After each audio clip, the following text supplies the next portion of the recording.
You were like close to the Bay Area. Did you ever go to like those places in Oakland or San Francisco? Oh, like punk houses? Yeah. No, I was a fucking loser. No, I never had any friends before I started doing comedy when I was 26 years old. Hell yeah. I would just like meet men on message boards and follow them all around the fucking world. Oh wow. Yeah. You're literally the person there when they're like, all right, there will be a girl who's as much of a loser as me. And there's maybe one or two of them, and hopefully I get to I married a guy when I was like 23 or 24 that I met on a message board.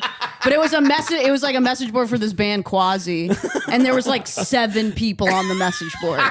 So I really could have married any of them. But I chose the Australian one. Okay. Yeah. That's kind of fun though. You did pick the most exotic one you had. I hate the fucking accent, man. Oh, no. I hate the it. infantilizing of language. Brecky. Yeah. You know what I mean? My mother-in-law would call me Meggles. Yeah. Eat shit. Eat fucking shit. They do love. And is that because of the guy? Like you grew to hate it, or you always hated it? Oh, right. No, I loathed him, absolutely. But then I was living in Sydney, which is pretty... Oh, cool. Yeah. So wait. So you're in California on a message board. I was living with a piece of shit in New Orleans. Okay. Is that the first place you moved from? No, I left Bay Area? California and I moved to Seattle. Okay. And I met a guy that, in retrospect, I mean, I had just gotten out of high school. I graduated when I was 17.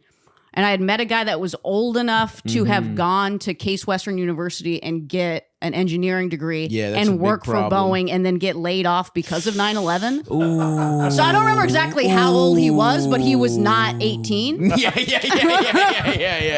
And then I lived with him for a while. And I was also I had just moved to Seattle too, and like our first date, he took me to the waterfall from Twin Peaks. Okay. Like in whatever fucking town that is. And he's like, man, this is crazy. I mean, I could just like kill you right now. No.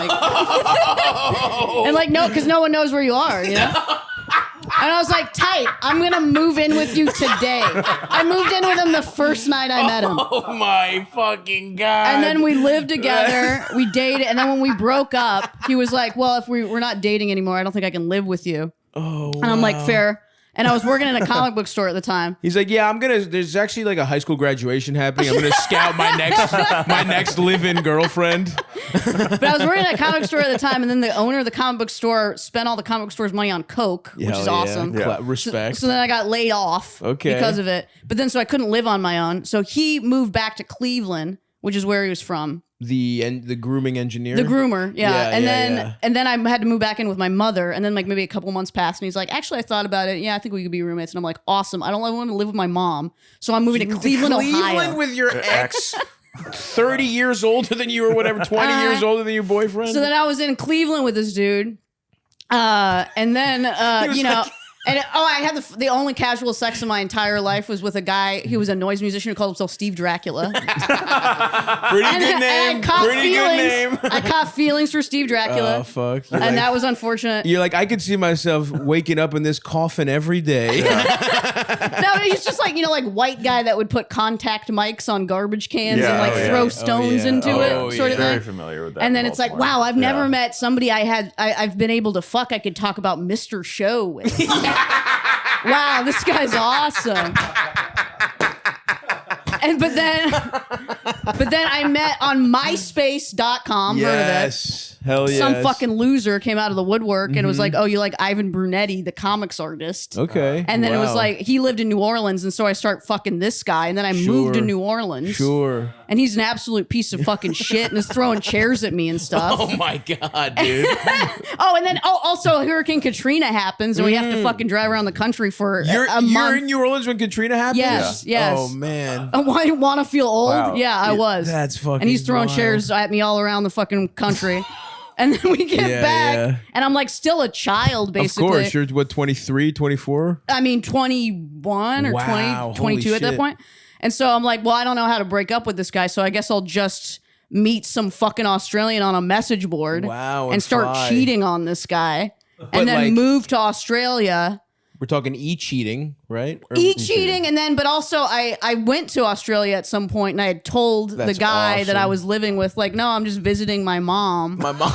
But then it's like the time difference was all fucked, so it's like I'd have to be like calling him at 3 o'clock in the morning and be like, no, yeah, my mom's house sucks. As I'm fucking this Australian guy.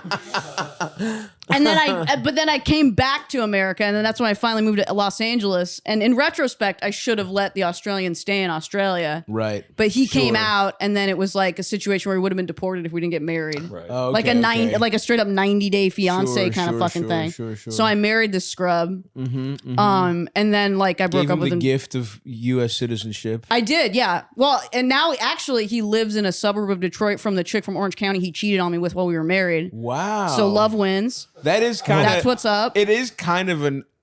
Every time somebody who cheats ends up with the person, you kind of have to be like, it's like a Woody Soon-Yi thing. Yeah. You know what I mean? I mean, I'd love. Heart wants what it wants. It's true love, dude. Yeah. He's still with Soon-Yi. He still is. The more fucked up stuff your love overcomes. Yeah. That one might be the highest. I mean, we're talking your own child plus. Yeah. Cheating, which is two very huge barriers to get over. That's fucking wild. Dude. Yeah, I broke up with him the day after he got his green card. So you never lived in physical squalor. You lived in spiritual squalor. Yes, in yes. your early 20s. Early to mid. Yeah. To mid, yeah. Yes. That's fucking wild, dude. That's insane. Yeah. Wow. The It's crazy that you were your first boyfriend was like laid off because of 9/11, and then you got to hit like Hurricane Katrina. Were there any other like aughts kind of milestones? How did the housing crisis affect your love life? I was never able to fuck a landowner. Sadly, no.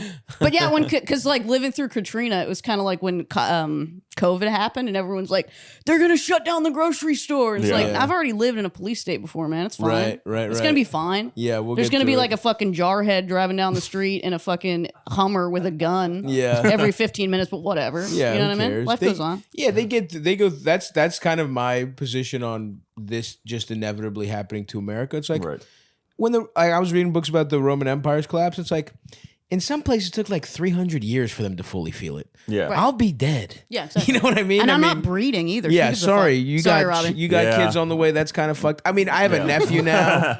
That pisses me off that my brother created more of our DNA because I'm like, am I gonna have to start like recycling and like giving a fuck about this kind of shit? Then I guess. Yeah. But whatever. They also are gonna have to figure it out. They're gonna have to figure. I mean, like the way that we figured it out well. Use our votes responsibly. Yeah, I love voting, man. I love voting, dude. I'm Voting's addicted to it. Voting's fucking awesome. Addicted to. I fucking love voting. That is really fucking hilarious.